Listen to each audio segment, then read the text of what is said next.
Is your Huawei Y9 Prime stuck in a boot loop? Or has a screen lock? This video is your ultimate solution. First, turn off the phone completely.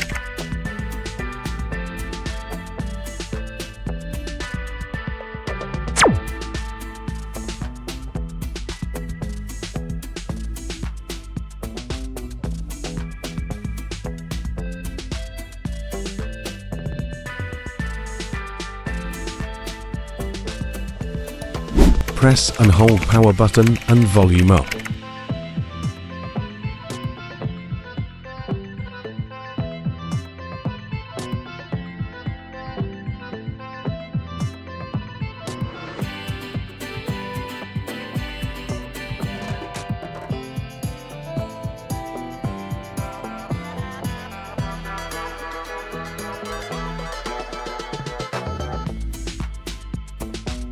Select the Clear Data option, then click Factory Reset.